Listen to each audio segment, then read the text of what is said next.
Hi hello friends, ನಂದನಲೋಕ Bengaluru ಚಾನಲ್ಗೆ ಸ್ವಾಗತ. Friends, ಇವತ್ತು ನಾನು ಒಂದು ರೆಸಿಪಿ ನೋಡ್ಸೋಣ ಅಂದ್ಕೊಂಡಿದ್ದೀನಿ. ಏನಂದರೆ ಶೇಂಗಾ ಪುಟಾಣಿ ಕೊಬ್ಬರಿ ಬಳಸಿ ಮಾಡೋ ಹೋಳ್ಗೆನ ನೋಡ್ಸೋಣ ಅಂದ್ಕೊಂಡಿದ್ದೀನಿ. ಫ್ರೆಂಡ್ಸ್, ನೋಡೋಣ ಬನ್ನಿ. ಮೊದಲು ಮೈದಾ ಕಲಿಸ್ಕೊಳ್ಳೋಣ. ನಾನು ಭಾಗ್ಯಲಕ್ಷ್ಮಿ ಮೈದಾ ತೊಗೊಂಡಿದ್ದೀನಿ. ಫ್ರೆಂಡ್ಸ್, ತುಂಬ ಚೆನ್ನಾಗಿರುತ್ತೆ, ಒಬ್ಬಟ್ಟು ಚೆನ್ನಾಗಿ ಬರುತ್ತೆ.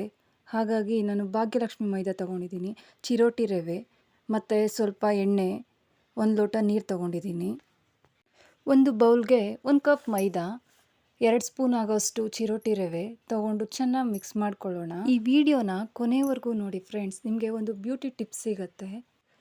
ಸ್ವಲ್ಪನೇ ನೀರು ಹಾಕ್ಕೊಂಡು ಮಿಕ್ಸ್ ಮಾಡ್ಕೊಳ್ತಾ ಹೋಗೋಣ. ಈ ಅದಕ್ಕೆ ಬರೋವರೆಗೂ ಸ್ವಲ್ಪ ನೀರು ಹಾಕ್ಕೊಂಡು ಮಿಕ್ಸ್ ಮಾಡಿಕೊಂಡು ಕಲಿಸ್ಕೊಳ್ಳಿ. ಚೆನ್ನಾಗಿ ನಾದಿ ಫ್ರೆಂಡ್ಸ್. ಎಷ್ಟು ಚೆನ್ನಾಗಿ ನೀವು ನಾದ್ತೀರೋ ಅಷ್ಟು ಚೆನ್ನಾಗಿರುತ್ತೆ ಒಬ್ಬಟ್ಟು. 1 ಅವರ್ ನೆನೆಯೋದಕ್ಕೆ ಬಿಟ್ಬಿಡೋಣ ಫ್ರೆಂಡ್ಸ್. ಈಗ ಹೂರಣ ಮಾಡ್ಕೊಳ್ಳೋಣ ಬನ್ನಿ. ಫಸ್ಟು ಕಡಲೆ ಬೀಜನ ಲೋ ಫ್ಲೇಮಲ್ಲಿ ಇಟ್ಕೊಂಡು ಹುರ್ಕೊಳ್ಳೋಣ. ಅದು ಸಿಪ್ಪೆ ಬಿಟ್ಟರೆ ಸಾಕಾಗುತ್ತೆ.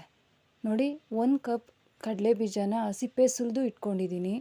1 ಕಪ್ಪು ಕಡಲೆಪಪ್ಪು ತೊಗೊಂಡಿದ್ದೀನಿ, ಅಂದರೆ ಪುಟಾಣಿ ತೊಗೊಂಡಿದ್ದೀನಿ. 1 ಬೌಲ್ ಆಗುವಷ್ಟು ಹಸಿ ಕೊಬ್ಬರಿ ತೊಗೊಂಡಿದ್ದೀನಿ ಫ್ರೆಂಡ್ಸ್. ಇದನ್ನು ಹಚ್ಚಿ ಪುಡಿ ಮಾಡಿ ಇಟ್ಕೊಂಡಿದ್ದೀನಿ. ನೀವು ಇನ್ನೂ ಹೆಚ್ಚಿಗೆ ಬೇಕಾದರೂ ಹಾಕ್ಕೋಬೋದು. 1 ಬೌಲ್ ಆಗೋಷ್ಟು ಬೆಲ್ಲ, 4 ಏಲಕ್ಕಿ, 2 ಟೇಬಲ್ ಸ್ಪೂನ್ ಆಗೋಷ್ಟು ತುಪ್ಪ, ಇಷ್ಟು ತೊಗೊಂಡಿದ್ದೀನಿ. ಈಗ ಹೇಗೆ ಮಾಡೋದು ನೋಡೋಣ ಬನ್ನಿ. ಒಂದು ಬಾಣಲಿಗೆ ಒಂದು ಚಿಕ್ಕ ಗ್ಲಾಸಷ್ಟು ನೀರು ಹಾಕ್ಕೊಂಡು ಅದಕ್ಕೆ ಬೆಲ್ಲ ಹಾಕ್ಕೊಂಡು ಕರಗಿಸ್ಕೊಳ್ಳೋಣ ಫಸ್ಟು. ಅದು ಈ ಥರ ಬಬಲ್ಸ್ ಬರಬೇಕಾದ್ರೆ ನಾವು ಪುಡಿ ಮಾಡಿ ಇಟ್ಕೊಂಡಿರೋ ಕೊಬ್ಬರಿನ ಹಾಕಿ ಮಿಕ್ಸ್ ಕೊಡೋಣ. ಮತ್ತು ಪುಡಿ ಮಾಡಿ ಇಟ್ಕೊಂಡಿರೋ ಏಲಕ್ಕಿನೂ ಹಾಕಿ ಮಿಕ್ಸ್ ಮಾಡೋಣ. ನೀವು ಹೂರಣ ಮಾಡ್ಕೋಬೇಕಾದ್ರೆ ಮೀಡಿಯಮ್ ಫ್ಲೇಮಲ್ಲಿ ಇಟ್ಕೊಂಡೇ ಹೂರಣ ಮಾಡ್ಕೋಬೇಕು ಫ್ರೆಂಡ್ಸ್.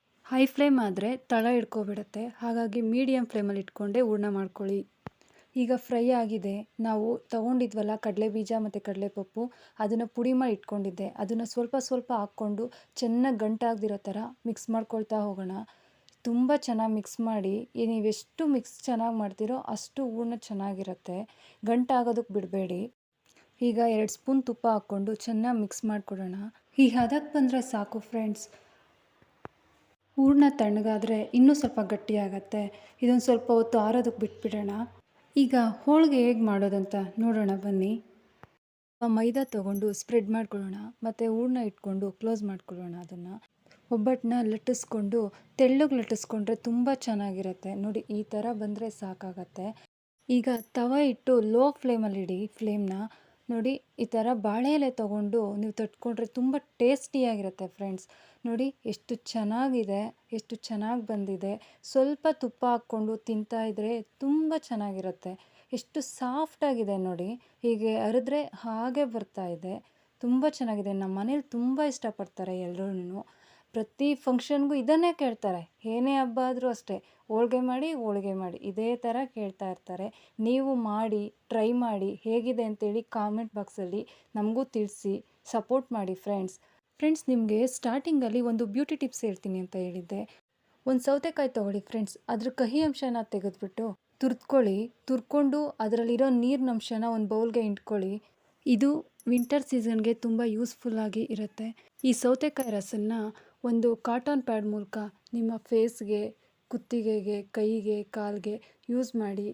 ಒಂದು ಡೈಲಿ 2 ಟೈಮ್ಸ್ ಯೂಸ್ ಮಾಡಿ ಫ್ರೆಂಡ್ಸ್. 1 ವೀಕಲ್ಲಿ ನಿಮಗೆ ರಿಸಲ್ಟ್ ಗೊತ್ತಾಗತ್ತೆ. ಹೇಗಿದೆ ರಿಸಲ್ಟ್ ಅಂತ ಹೇಳ್ಬಿಟ್ಟು ಕಾಮೆಂಟ್ ಮೂಲಕ ತಿಳಿಸಿ. Thanks for the watching friends.